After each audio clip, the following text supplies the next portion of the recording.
Look, it just on the other side of these bushes, it clears out a bit. Oh, It's going to oh. bring us right next to the shore. It's absolutely beautiful this time of day. Well, this whole area is beautiful. All the trees and little mushrooms around Yeah, I mean, here. it's no wonder there's evidence saying it's good for people to spend time in nature. It's good for people's mental health. Peaceful out here. Just you and me. Yeah, I feel a bit guilty we didn't invite Artemis to come with us. Yeah. Yeah, we're triplets. It's kind of a package deal, I guess. Tom, But John, Artemis, come with us. And it's like, yeah, okay, yeah. And I like Artemis, obviously. he's just a lot. Yeah, he's a lot. He's my triplet. I love him, but it's just Sometimes, yeah, good this has to been not good. have him out. Yeah. Yeah, Just dig those moments of silence. yeah, just like hearing nature and just being Yeah. present. And like biospheres have all this complementarity, like the complexity of an ecosystem makes it more stable. So like one of the threats of climate change is that you're simplifying biospheres and you're making them unstable.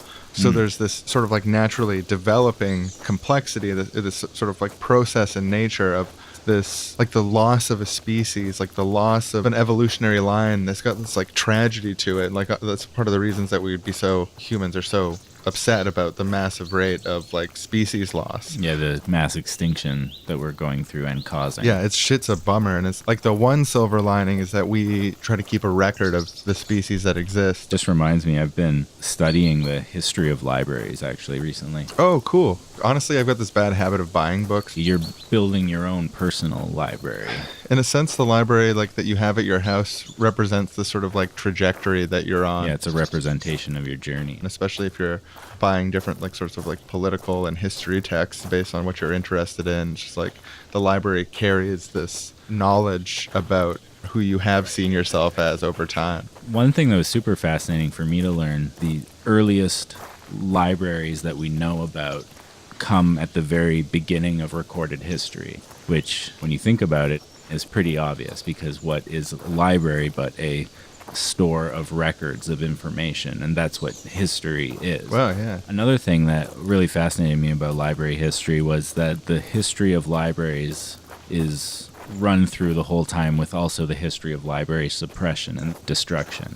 And one of the earliest, I'm not actually sure how to say this, I've just been reading it a lot, but the Qin dynasty, the first dynasty of imperial China, ordered that all historical records from the time before that would be destroyed and that the librarians and scholars would be killed so that history would be seen to begin with that dynasty. We call your bluff First Imperial Dynasty. You're at least the Second Imperial Dynasty, but probably more. Like, we don't want to be number 7. Time to kill the librarians. What the fuck's wrong with you? That's psychopath. That's unecological. Luckily, the next dynasty, the Han dynasty, actually reversed this policy, and much of the history, not all of it, was recovered. And during the Han dynasty and going forward, record keeping and production of literature in China was encouraged. Fuck yeah, Han Dynasty. Now that's my dynasty. Han Dynasty also introduced one of the earliest classification schemes for information, because that's crucial to libraries too, is like you have all these books, it's like what order do you put them in? How do you engage with them? If they're just sitting there and you don't know what's in them, it's kind of useless, right? When future Chinese dynasties actually prefigured the printing press with woodblock printing, they would carve the symbols into wood blocks and kind of use them as stamps, and then later arrange stamps in large things and then put pieces of parchment or papyrus over it and press it. Well, that's really against cool. it. Especially like to innovate that, to go from hand replication of written works to potential mass production of it. Oh shit, look, a heron. Oh my god, I've never seen one of those before. Yeah, I told you this is like the nicest shore in the whole park. It's beautiful. That thing is a beast. Do they usually grow that big? Yeah, I don't know. It does seem big though. Oh, there he goes. Enjoy the fish, buddy. And then later he'll probably be eaten by some sort of enormous bird, right? Like in the sky. Circle of life. So in the West, the rise of libraries kind of began in ancient Greece and the major philosophical schools. The peripatetic libraries formed the foundation for the library at Alexandria, which had hundreds of thousands of scrolls, and the founders of it, their aim was to collect the whole body of literature in the best available copies, arranged in systematic order so as to form the basis for publishing commentaries, and then was burned down famously. Yeah, I think the sadness that you feel when you have like a really good library that burns down is really similar to the sadness that you feel when you have like the extinction of an animal. The tradition of libraries does continue on through Rome. Constantinople has a huge library, but kind of over time, and as the Roman Empire fades out, a lot of this stuff might have been lost if it hadn't been for a rich tradition of philosophy and commentary that rose in the Islamic world at the time. And the Islamic world actually had learned new paper making techniques from Chinese prisoners of war, which allowed them to massively amplify the amount of books and texts that they were making. And by the 10th century, Baghdad and Cordoba had developed as the world's largest book markets.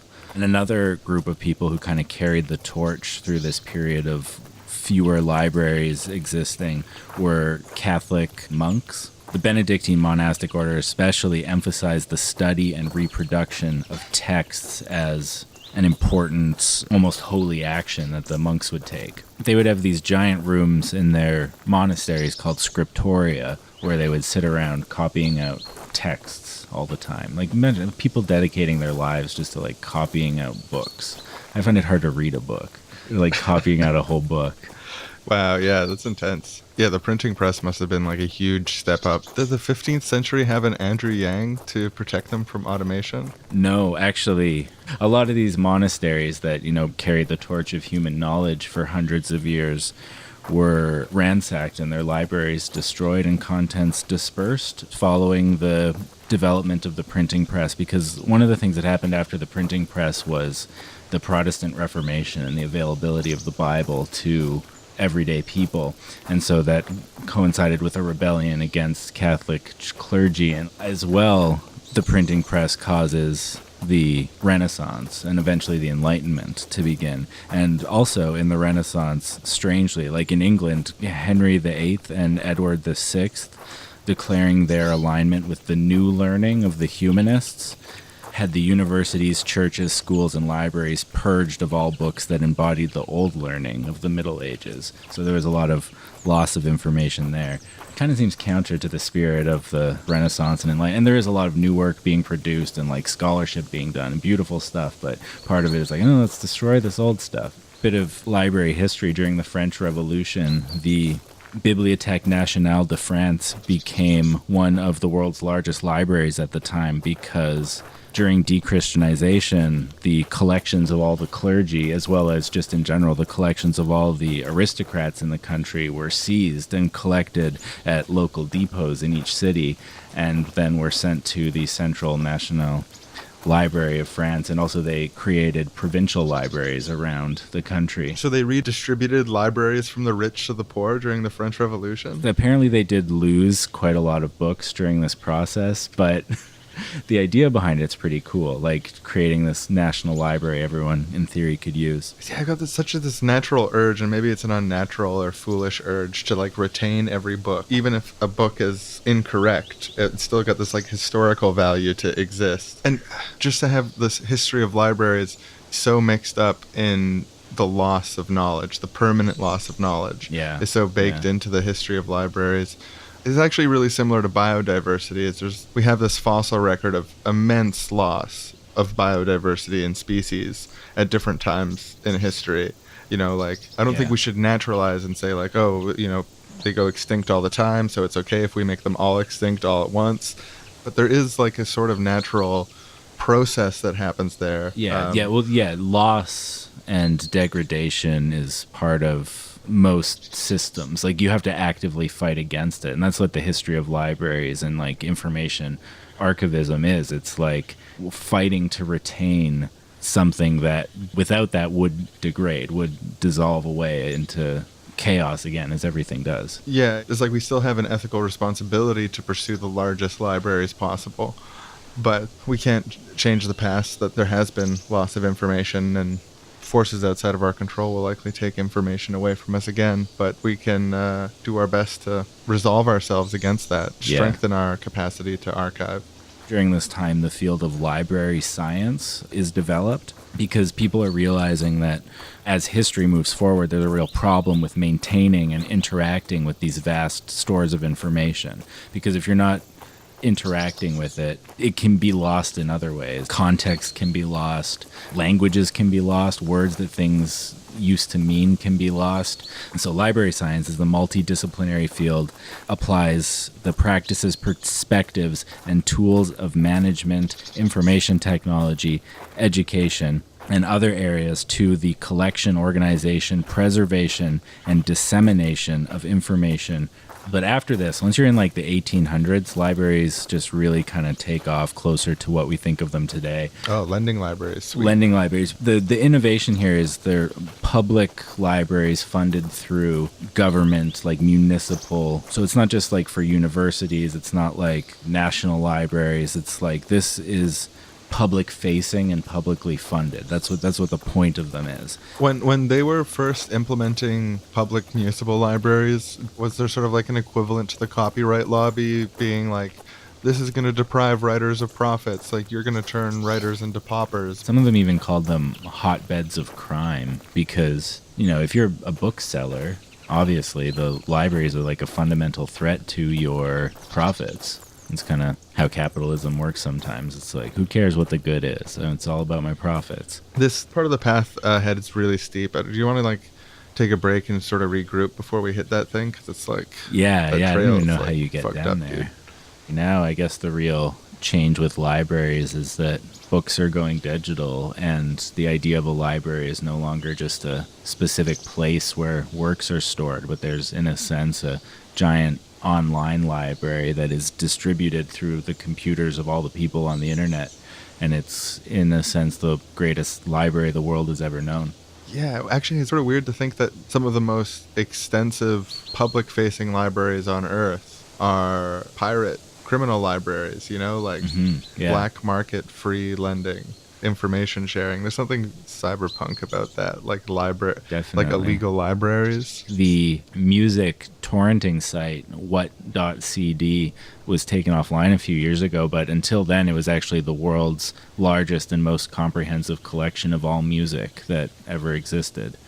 It was pretty like a really amazing thing, and it was destroyed. Damn, in the future people are going to look back on that the same way that like we look on all these times where in library history where you just like lose all this information, lose all these old manuscripts. The loss of the torrent sites in recent history is like very much in that same tradition. That's a wild thought. Even like with all these online libraries, I still wouldn't count out physical libraries. They've kind of shifted, really taking that role that librarians play of being an interface between the public and knowledge and expanding that. Richard Rubin, I was reading his book, Foundations of Library and Information Science. It's a recently published book, and he, in his preface, said that the library is now part of a complex and dynamic educational, recreational, and informational infrastructure. Goes on to talk about access, equity, literacy, information literacy, ability to interact with vast stores of information in a competent way, and community space becoming kind of central to the projects of modern lending libraries in addition to their traditional functions of lending out books. So just really continue to play a really vital role in society and in communities. Yeah, libraries are the bomb. I love libraries. And thank you for letting me ramble on about this. Artemis, I'm sure, would have just been talking about something Artemis-based by now, for sure. Did Artemis see a billboard ad with a pretty girl on it? It's like, okay, thanks, Artemis. Yeah, good Artemis story. is a real library of all the billboards of pretty girls he's ever seen. Like, if you wanted to build a library of us triplets, you definitely include Artemis. Definitely. But I think sometimes it makes perfect sense. It's not a contradiction. I was like, is this a contradiction? I started getting worried. I'm like, am I violating my values by excluding Artemis? But no, this is like if you took us, Tom and John, out of the triplet library. Right. Yeah, you don't and need left to Artemis in the library, because it's part of the greatness of the library is choosing which. Yeah, you wouldn't want to borrow all the books every time. It's like if you have two really sleek, to the point, and quality Stephen King books, and then you have one sort of infamously long and sort of like tedious to get through. Yeah. You're not a hypocrite for not taking out that Stephen King book on every hiking trip. I actually like thinking of Artemis like the Stephen King book It, because like it is really good, and Artemis is really good, but it is, Jesus Christ, you could have used an editor. The Shining, that's a great length book. Yeah, Shining's the perfect length.